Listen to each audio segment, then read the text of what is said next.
Boy के साथ हुई एक सच्ची घटना पर आधारित है। यह घटना जॉन के साथ तब हुई जब वो अपने कॉलेज के दिनों में एक छोटी सी पिज्जा शॉप में पार्ट टाइम जॉब करता था। एक रात करीब 1 बजे जब जॉन अपनी शिफ्ट खत्म करके घर के लिए निकलने ही वाला था, तब अचानक ही पिज्जा शॉप का फोन बजा। जॉन ने फोन उठाया तो कोई आदमी बहुत ही सहमी आवाज में ऑर्डर दे रहा था। पहले तो जॉन ने ऑर्डर लेने से मना करने का सोचा, क्योंकि पिज्जा शॉप का क्लोजिंग टाइम ऑलरेडी हो चुका था।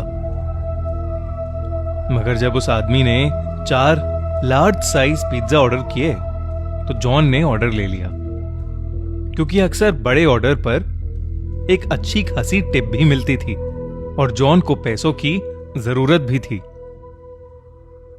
जॉन जल्द से जल्द पिज्जा लेकर डिलीवरी करने निकल पड़ा। डिलीवरी एड्रेस उस पिज्जा शॉप से काफी दूर शहर के आउटस्कर्ट्स में था।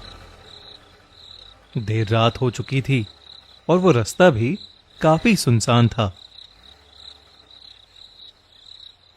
सड़क कच्ची थी और उसके दोनों तरफ बहुत सारे जंगली पेड़ पौधे थे।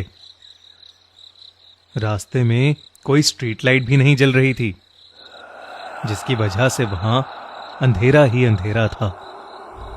कुछ और देर की ड्राइविंग के बाद जॉन उस एड्रेस पर पहुंच गया।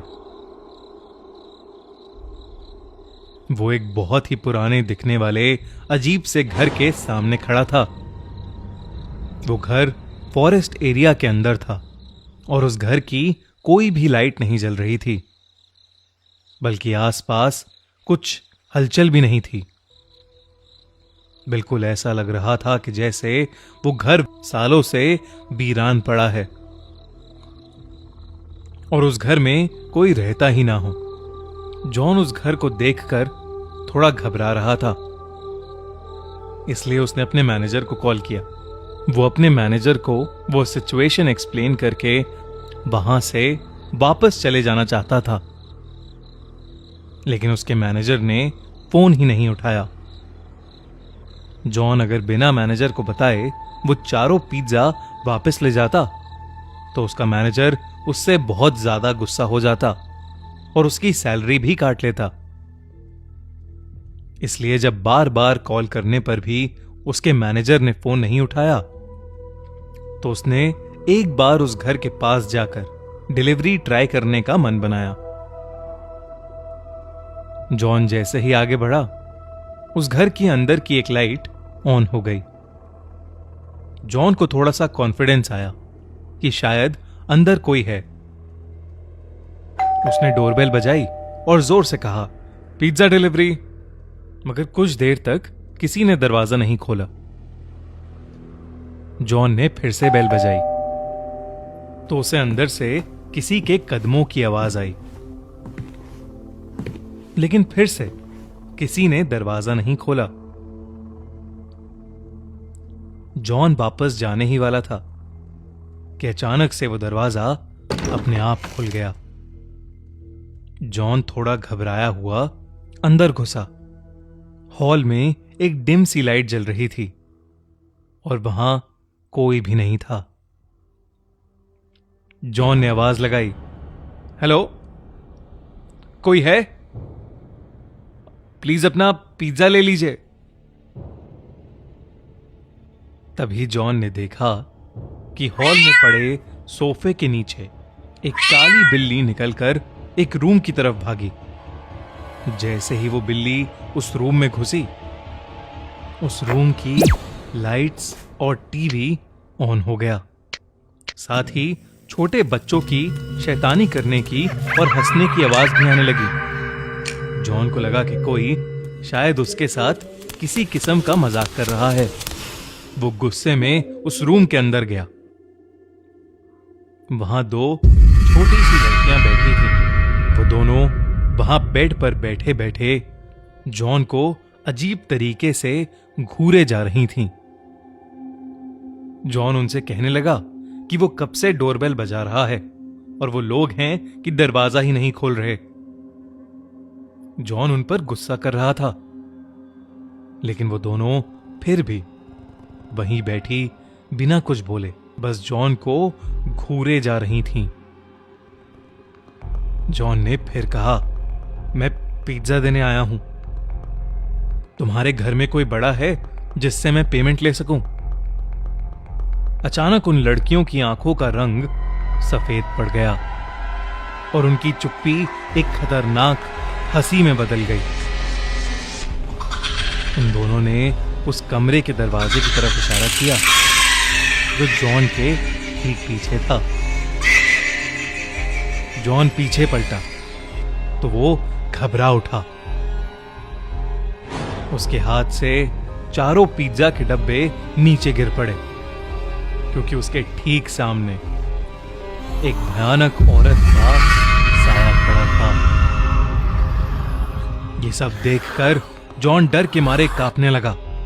वो जैसे तैसे अपनी बाइक की तरफ भागा और वहां से निकल गया।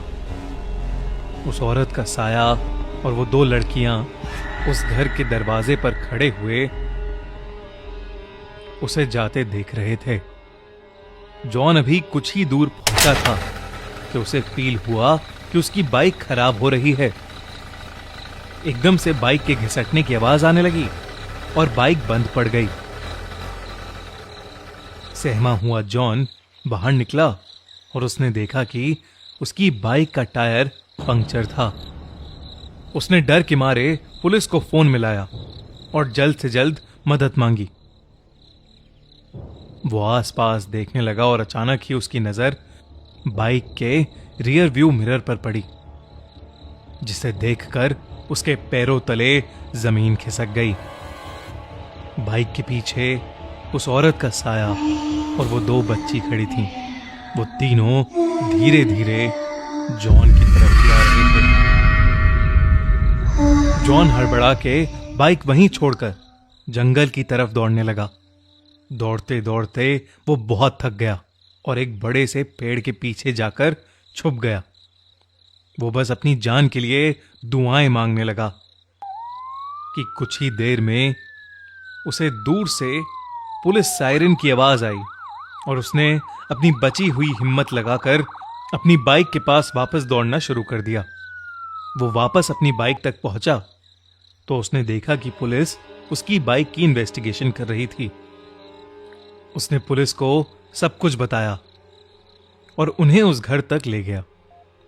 पुलिस ने उस घर के अंदर जाकर जांच पड़ताल की, लेकिन उन्हें एक जंगली बिल्ली के अलावा उस घर में कोई नहीं मिला।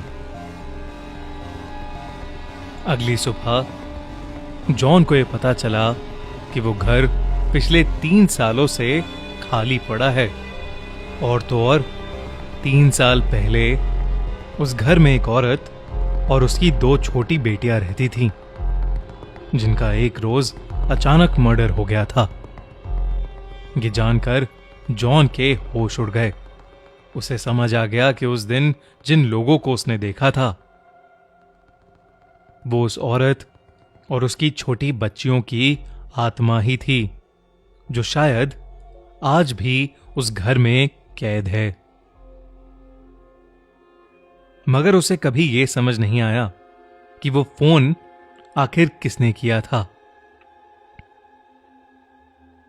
इस हादसे के बाद जॉन ने पिज्जा डिलीवरी की नौकरी छोड़ दी, लेकिन वो जब भी वो हादसा याद करता है तो बुरी तरह कांप उठता है।